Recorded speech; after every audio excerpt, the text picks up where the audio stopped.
Wow. Really? Oh, okay.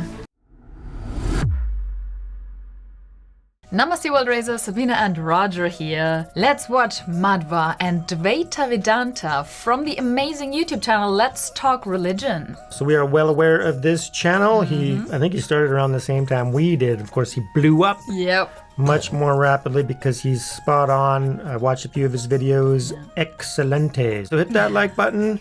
Of course, we're going to discuss at the end, so here we go. The school associated with Madhva, often known as Madhvacharya, the Acharya being an honorific title meaning something like teacher, is usually referred to as Dvaita Vedanta, which can roughly be translated as the Vedanta of dualism. It heavily challenged the doctrines of its non-dualistic leaning predecessors and came to have an enormous impact and influence on Hinduism. Vedanta is essentially an exegetical scholarly tradition within Hinduism, primarily concerned with interpreting the Vedas, specifically the Upanishads, as well as other texts like the Brahma Sutras and the Bhagavad Gita. And as this tradition started to grow a couple of centuries into the Common Era, various schools and interpretations arose, different scholars who interpreted these textual sources in different ways.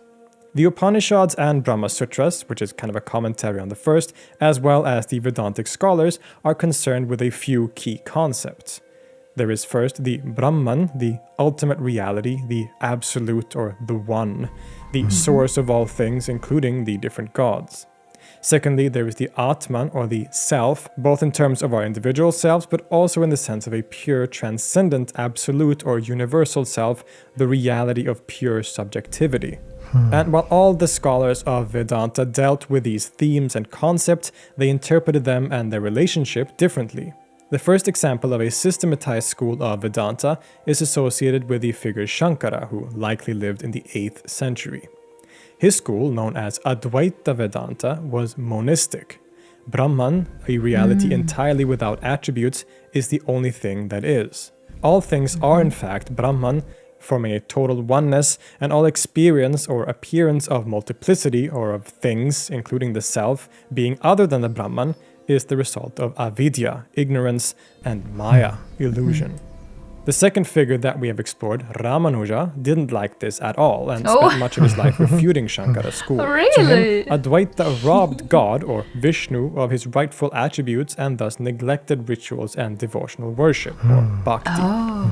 Ramanuja, whose school is known as Vishishtadvaita Vedanta, instead proposed that Brahman is identical to the god Vishnu with all of his attributes and rejected the attributeless Brahman of Shankara.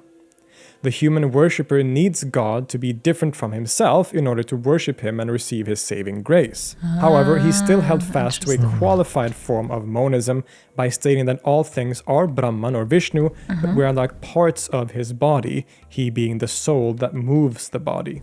So it's both a kind of non-dualism, but one that still upholds a certain level of difference between God and human, and the importance of devotion, bhakti, for reaching liberation. And it is into this debate that Madhva is born and lives his life. He was born in the late 13th century close to the city of Udupi in the modern state of Karnataka in southwestern India. He grows up and lives in an environment that is incredibly diverse in terms of religion and intellectual thought. Not only were there various schools of scholarly Hinduism like the different movements of Vedanta already mentioned, but also other groups like the Shaivites, worshippers of Shiva, Jains, the atheistic Charvakas, and many more. Even the Muslims would have made their way into the region at this time. In other words, this was a pluralistic environment full of discussion and debate, something that likely influenced the later career of Madhva. He was born into a Brahmin or priestly family, and thus early in his life engaged in studying the Vedas and later Vedanta under a teacher that was inclined specifically to Shankara's Advaita interpretation. But Madhva eventually left this master due to heavily disagreeing with the Advaita interpretation of the Upanishads. We see this happen a few times in his life, Madhva studying under a teacher of Vedanta, but breaking with him due to disagreement, and instead eventually led his own path and developed a new school of interpretation. The events of Madhva's life follow a similar pattern to other hagiographical accounts of other sages. He became a sannyasin, or renunciant ascetic, during his teenage years and was exceptionally intellectually gifted. After studying and developing his own philosophy, he traveled and debated scholars from various different schools of thought and defeated them. He's said to have opened a few mathas, or monasteries, and there formed a community around him that would grow into great prominence. Madhva, much like Ramanuja before him, was heavily concerned with refuting the Advaita interpretation of Vedanta, instead leading his followers to a pure devotional worship of Vishnu, which according to him was the only way to liberation. He saw himself as having a great responsibility to lead people to God through correct interpretation, worship, and social order. Indeed, it appears that Madhva actually saw himself as an avatar or incarnation of the wind god Vayu, who is the son of Vishnu, thus serving an important role as an intermediary or guide for the people to reach God. This mission was not only theological and ontological, but also social. Indeed, as the scholar Deepak Sharma says, quote, Madhvacharya's theology is thus founded on the importance of Taratamya, hierarchy, as evidenced in the prevailing systems of Varna, class, and Jati, caste.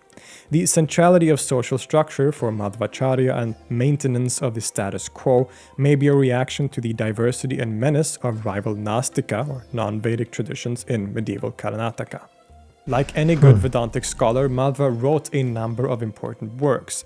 The most important of these is probably, you guessed it, a commentary on the Brahma Sutra, as well as commentaries on the Bhagavad Gita and various different Upanishads. What is interesting about Madhva is that he not only wrote his great major commentary on the Brahma Sutras, his great Bhashya, but also 3 separate commentaries on it, which was quite unusual. And he also wrote independent treatises where he argued against the schools of Shankara's Advaita or Ramanuja's Vishishtadvaita and presenting his own ideas, which would become known as Dvaita Vedanta or dualistic Vedanta. So what are these arguments about, and what are the features of Madhva's own thought?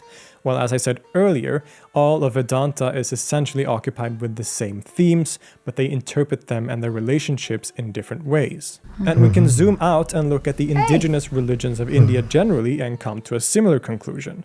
Whether we are talking about many of the various Hindu traditions, or Jainism, or Buddhism, they all have a few things in common. Namely, ideas about samsara, the cycle of rebirths that all life forms go through, as well as karma, the force that determines the nature of that rebirth. Also common to the Indic religions is a common final goal, to be released from the wheel of samsara, to end one's cycle of rebirth and reach final liberation, which is known in Hinduism as moksha. So it's important to remember when we talk about these different schools of Vedanta that they are all essentially concerned with the same goal of reaching ultimate liberation or moksha. And all the different theological and ontological practical differences are simply different ways of finding the correct or at least most effective way of reaching that liberation. So, for example, very famously, Shankara's Advaita Vedanta had proposed that it was Jnana Yoga, or more properly pronounced Jnana Yoga, which is the yoga of knowledge, that was the prime way to reach moksha, right? To really? To reach knowledge of one's own identity, the self's identity with the Brahman. Everything is the Brahman. And to reach liberation, according to Shankara and the non-dualistic school of Advaita, is to realize and come to the full knowledge of one's identity with the one Brahman. Rituals and deity worship, while not neglected entirely, become secondary in Advaita. At best, they are steps on the way to the actual solution, reaching the knowledge that there is only one thing, Brahman, and our self, or Atman, is identical to that Brahman. It is this concept that people like Ramanuja and especially Madhva was completely appalled by. This was the entirely wrong interpretation according to them. To Madhva, the Brahman and Atman are not identical. Not at all, in fact. They are entirely separated, and the only way to reach moksha is through devoted worship of God in the form of Vishnu. Like in the case with Ramanuja, it's difficult to talk about Madhva and his school of Dvaita Vedanta without making constant comparisons to the other schools. This is because Madhva's writings and all of his ideas are really in direct response to those other schools, and because of that, they are often best understood in relation to those other schools. This is the way that we can understand his ideas better, by situating his ideas within that wider debate and discussion. The three main schools of Vedanta, Advaita, Vishishtadvaita, and Dvaita, can be seen as existing on a spectrum where Advaita and Dvaita are each on opposite sides of that spectrum. In terms of ontology, Advaita teaches that all that is the attributeless Brahman. I am Brahman, you are the Brahman, the cat is the Brahman, this conversation even is Brahman. And all our experience of multiplicity or other than Brahman is only the result of superimposition or adhyasa, and ultimately not real, just like we mistake a rope to be a snake. Madhva's ontology is the very opposite of this. The common name of the school, Dvaita, meaning two or dual, suggests his position.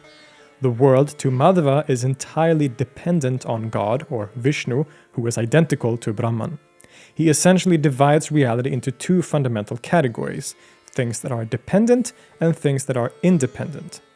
The only thing that is independent is Vishnu, and everything else is dependent on him, sustained by him and created by him. Quote, "The Lord Vishnu is the only independent thing." This God is not the attributeless Brahman of Advaita Vedanta. It is Saguna Brahman, Brahman with attributes entirely. Vishnu is a personal God with exalted attributes fitting of a God, not some impersonal abstract reality. Thus, in Dvaita Vedanta, Brahman is not the reality of all things, like in writers like Shankara. Brahman in the form of Vishnu with attributes is a God that is different from ourselves and the created world. So we have reached the entirely other side of the spectrum by this point. Rather than being the ultimate reality and true essence of all things, Brahman or Vishnu is here transcendent and a force outside of ourselves to which we must turn in worship. Quote, "As stated in the Paramasruti, the wise recognize that the universe is known and protected by Vishnu, therefore it, or the universe, is proclaimed to be real, but Hari alone is supreme." This brings Madhva a lot closer to what many would consider a classical monotheism, but his theology is also quite different in some ways from religions like Christianity. To Madhva, God is the efficient or instrumental cause of all things, but not their material cause. This is philosophical jargon to say that Vishnu did not create the world ex nihilo, or from nothing. He didn't create the matter and stuff which makes up everything. Rather, the material stuff, known as prakriti, has always existed as such, and Vishnu only forms this matter and causes this matter to become specific things. This is a little more similar to the demiurge or craftsman in Plato's Timaeus. Additionally, there are other principles that are also eternal aside from God, such as time or kala, but his main point still stands. Vishnu is the supreme Lord, who is the only independent reality, and all other dependent reality is dependent on him, thus different from him, and as he alluded to in the quote before, it is ultimately real. The world around us is entirely real to Madhva. It is not maya or illusion based on ignorance or superimposition, but a true reality that can be known directly through perception. This can be seen especially in Madhva's epistemology or theory of knowledge. The Vedantins and all other schools of Hindu thought are heavily concerned with what is known as the pramanas, the means of true knowledge, but they disagreed on what it constituted. What is it that can give us true knowledge of the world as it is, or especially of the Brahman and the Atma? As we saw in the episode on Shankara and Advaita, he believed that the only true pramana, or means of knowledge when it comes to the Brahman, was scripture, in other words, the Vedas and Upanishads. Because our common view of the world is essentially based on ignorance and misunderstanding, we cannot trust our senses or deductions to tell us anything about the ultimately real. Instead, we must rely on revealed and inspired scripture to guide us. But Madhva is significantly more inclusive when it comes to what counts as a pramana. To Madhva, there are primarily a few different means of knowledge or pramanas. Kevala Pramana, which is direct knowledge of an object as it is, and then there is Anupramana, which is indirect knowledge and the instruments with which direct knowledge is reached. And these instruments are divided into three main categories. Firstly, there is Pratyaksha, which is essentially sense perception. All of our senses, including the thinking mind, experiences real objects in the world outside ourselves and can deduce truth claims about them. The self or soul of the individual, known as both Atman and as the Jiva, are entirely separated from Brahman ontologically, but they still have a connection. To Madhva, the soul is like a mirror image of the Brahman or Vishnu. So it contains indirect traces of God, but in a more real sense, they are, of course, not the same thing. Other than pratyaksha or perception, the pramanas include anumana or defectless inference, in other words, of making logical deductions based on one's perception, like claiming that where there is smoke, there is fire, for example, a very famous example from Indian philosophy. And lastly, there is agama or scripture. Scripture is a central means of knowledge to Madhva, just as it was for Shankara, both the Shruti or revealed text like the Vedas, but also Smriti or human-written but divinely inspired text like the Puranas, Mahabharata, Bhagavad Gita, and the Brahma Sutras. But as you can see, Madhva includes many other pramanas as well, and he seems to actually prioritize pratyaksha or perception as the most important, followed by scripture, which really shows you how much of a realist he was. You can have direct, true knowledge of reality by simply experiencing it as it is. There is no illusion or superimposition involved here. I don't understand. Things are, of course, a lot more complicated than this as well. Madhvacharya's ontology and epistemology are very hierarchical, and every branch or category also has a number of sub-branches, and it just goes on like that for a long time.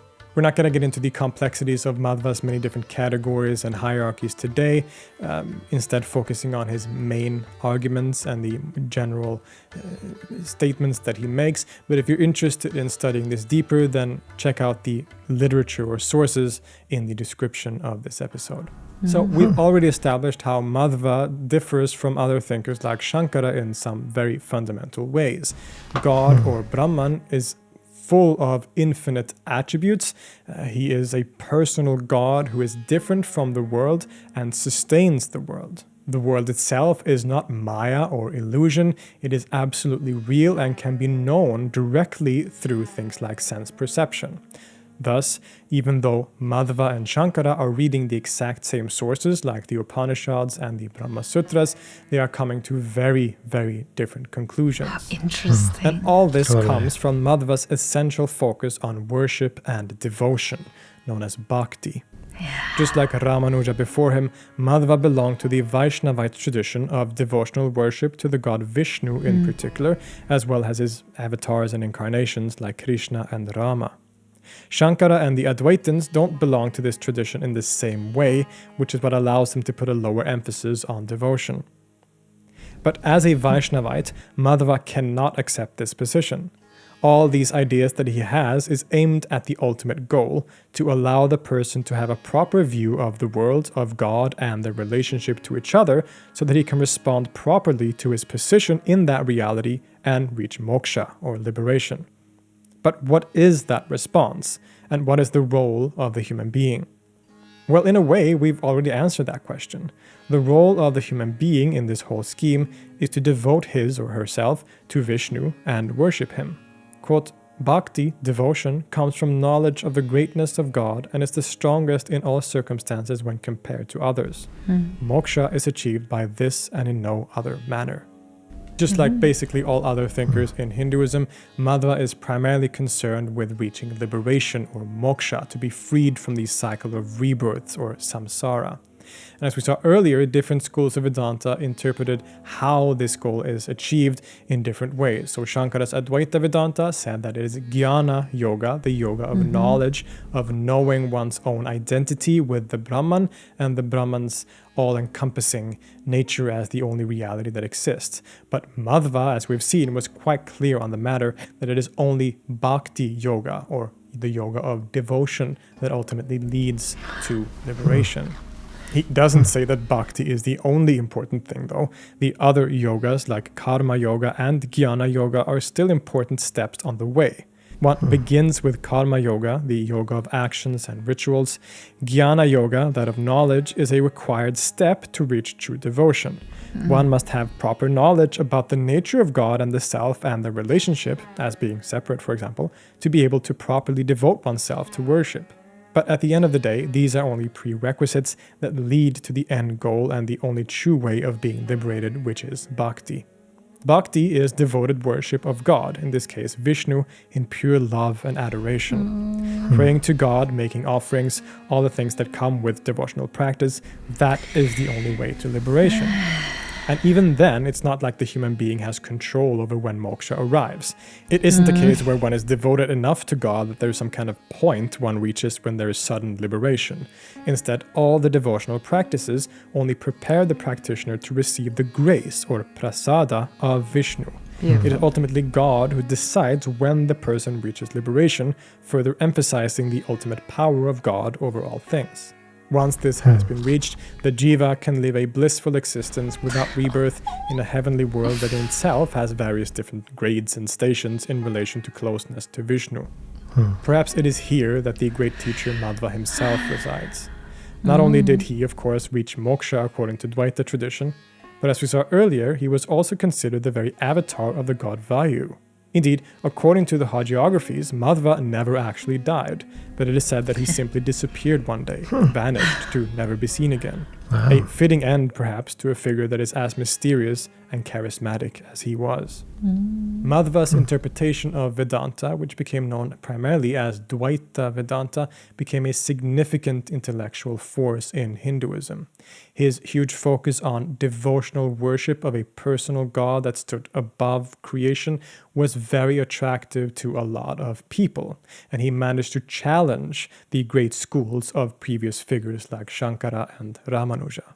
Originally, Madhva's Vedanta was pretty confined to the region where he lived and was born in Karnataka, but eventually it also spread all across India and today has also spread really all across the world and has influenced various different movements, even contemporary ones like the Hare Krishna movement. He and Ramanuja's Vishishtadvaita have tended to appeal more to the general masses and Hindu practitioners due to their interpretation of a personal God who can be worshipped, much more so than the heavy and scholarly thought of Shankara.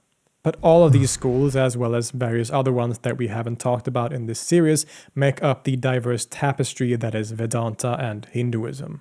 Through these episodes, we have seen how varied ideas can be even within the same philosophical tradition, and that it is useless to make the kind of generalizations that many people tend to make when talking about a religion like Hinduism or Sanatan Dharma. Wow. Thank you so much, Philip. Amazing video. Yeah, wow, that was very fascinating, very informative. Now I got a better grasp and understanding of that tradition within Sanatan Dharma. So yeah, you can see where the emphasis is on the deity worship, in this case particularly Vishnu. And then that's what I was thinking at the same time was that the Hare Krishna movement would have been is very much in that regard, right? You know, comprising the idea that you need a deity that is separate from you, whereas Advaita Vedanta is saying everything is connected and one. But my mind, of course, goes to, how important that is. I agreed with everything here, but holding in mind that just the limitation, right? By saying it's the only way, my mind still gravitates towards, well, that's limiting God still, right? But at the same time, to understand that there is many paths, because also we believe that the Lord Buddha, for example, attained enlightenment, and he wasn't focused on a single deity, but at the same time, in the Bhagavad Gita, that Lord Krishna is saying that whatever, you're focused on and worshiping, I become that for you. So it seems really rigid in my mind that Vishnu is the only way, because then that's reminded me a lot of Abrahamic religions, I'm sorry to say. But so from a higher perspective, I do agree. Like, this is absolutely true and genuine, absolute path. And I believe in Vishnu, and I believe in Lord Krishna, and the ultimate one source of everything. And I believe that it can be separate from creation, but at the same time, also within it. So omniscient, omnipotent, omnipresent, transcendent, and immanent. in my mind, is the only ultimate version of reality. But within it, I also agree that we got to hold our egos in check before we're, at the right state on our path. And it seemed very much like Madhva was talking about the importance of the other schools of yoga as well. So, of course, when you're developing a school and you're pronouncing your thought and you're debating others, you do need to establish your authority and kind of denounce others in order to make yours stand out as more better and prominent. But at the same time, he's agreeing that the other paths are valid. So then, in my mind, we got to let go of my way is the only way mentality and let everybody choose their own path, because it's not up to us to decide for others, right? If they are true seekers, then the ultimate reality, God, Vishnu, Krishna, is going to direct the seeker to the path that's more appropriate for them, because we don't know their situation and their karma and their previous rebirths and their previous actions and what's drawn for them and more beneficial, because the Buddha did attain moksha and enlightenment and nirvana and went beyond this reality, and he taught his own path as well, which is very valid, because if we're holding on to this belief and we're denying the others, then we're saying that, okay, so Buddhism isn't a viable path. So I honestly don't think he was teaching that. I think that he was just really pronounced in attracting the people that were more drawn to his way of thinking. So anybody who's enlightened, which very much sounds like he was, he would have been, open to all the paths, but at the same time treating something, creating a path, a branch within Vedanta that would be suitable to the people that needed that, right? And of course it's spread and it's beautiful and it's amazing, right? And we know that there's lots of people in India that are worshiping all sorts of deities, not just Vishnu, right? But within this tradition, having the understanding that Vishnu is the ultimate, right? So very much Vaishnava. But at the same time, you can't be against the Shaivites, who are pretty much doing the same thing, except with that deity in place. So the ground reality is to expand your mind to create the space for all things to be possible, because that's the only ultimate unlimited version of the absolute that's possible. So as spiritual seekers who wants to be open to the ultimate reality and progress on our path, you're going to develop these characteristics. You're going to focus on these different yogas, even if you don't understand yoga and you haven't dived into that yet. You're going to practice, depending on where you are in your journey or even which religion you're in, you're going to be practicing being a good person, being of service to others, right? You're going to expand your mind and then maybe self-inquiry and look within and then realize that, maybe I'm not the thinking mind. Maybe there's an awareness there, right? And then gradually, you come to devotion or not. It's not up for us to judge that, right? And to say that you have to do it my way, right? Yeah. And I'm not saying that he was saying that. I was saying that he's doing that for his own purpose, right? To help people that need that path. So people who are developing these different branches or paths, we got to open that. They're all valid. So when he says God with attributes, what are the attributes?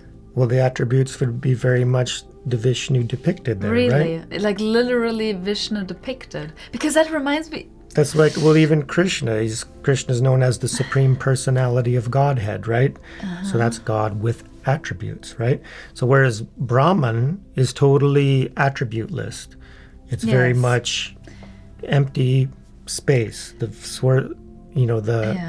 undifferentiated. So basically nothingness, the void, but full of potential power, right? But could the attributes change depending on which country you're from? There's a misconception that some people would think of God as being like a grandfather, Santa Claus figure up in the clouds. But no, when you truly understand Christianity and even Islam, for example, Allah is very much attributeless, Yeah. right? They don't want any depictions at all. Yeah, okay. So this is a form deity. And also in my mind, so when we get into the ultimate and you're thinking about Advaita Vedanta, non-duality is the only way. When you're getting into that thought, then that also limits God in my mind.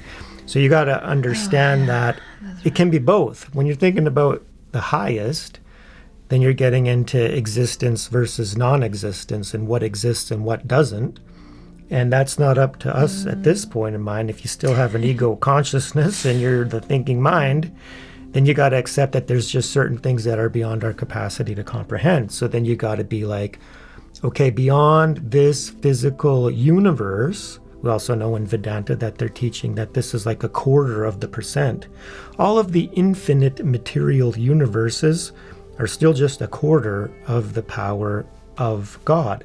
So then you got to think about spiritual, heavenly realms beyond the material universes, right? Which very much there could be, a deity, Vishnu, that has attributes and exists as a form body at the same time, even depicted on the snake bed, right? This dual form that's separate from us is the very source of non-duality itself, right? So then you have non-duality within duality, right? And then now you're getting into some deep, deep territory, but then you understand that, okay. And then if you're focused on the ultimate reality, either non-dually or dually, you still gotta kind of surrender to the fact that it's mind-blowing, right? And then that allows you to become more devotional, even if you're practicing the non-dual path. Devotional non-duality, right? So you're being devotional to the absolute form or formlessness. So at the same time, you're not grasping onto the ego thinking mind as being God. And I think that's why the teachings and what this teacher was maybe, expressing, because they're with Shankara's Advaita Vedanta, gaining popularity, there would have been a lot of people, not being so worshipful, devotional towards the deities, right? So then in an effort to bring it back, and in his mind, his interpretation was obviously the most correct. And in reality, it sounds very logical to me as well, right? But in my mind, I'm thinking that, yeah, God Vishnu, absolutely, but the creator of non-duality. So non-dual universe, but that's very much beyond. That's in the levels of enlightenment, right? To truly grasp that. So in reality, no, we are definitely dual, right? And the world is real, right? So you can't ignore the perception, right? Our sense perceptions. So the non-dual thought in reality is a very, very high enlightened perspective that everything is one in reality. Because in conventional reality, where we actually live and exist, yeah, it's obvious that things are separate. So we're not denying either one. So on the spiritual journey, then you get into the fact that, okay, everything we're talking about right now and that I understand in my mind is still conventional conceptual knowledge, right? So to truly advance, you eventually need to let go of that, right? And all of yoga leads us to that. So you're letting go of your conceptualization, realizing that there is an ultimate source of reality, and then you surrender onto that. Yeah, so to be clear, I have no problem with any of schools of thought and branches of ultimate reality and religion. If people are practicing correctly and they're true seekers, then it doesn't matter their path, because it's stated in the Bhagavad Gita that he will provide whatever the seekers need for their advancement, even if they're trying to connect with the ancestors. Who are we to say that that's not a viable path? If they want to go and be with the ancestors and they don't want to go to the ultimate reality of Vishnu's realm, that's okay. If Lord Krishna is saying that's okay, who are we to say that it's not? No. Right? So in my mind, my philosophy is ultimate, unlimited in any way. That's how it is. So that means that everything is possible. Because also, if you hold on to one specific point of view in reality, then you're creating that reality for yourself. You're a co-creator in it. So it's totally viable. Who is anybody to say that it's not? So it's the religions that say that their way is the only way. I have a problem with that, because you've just limited God.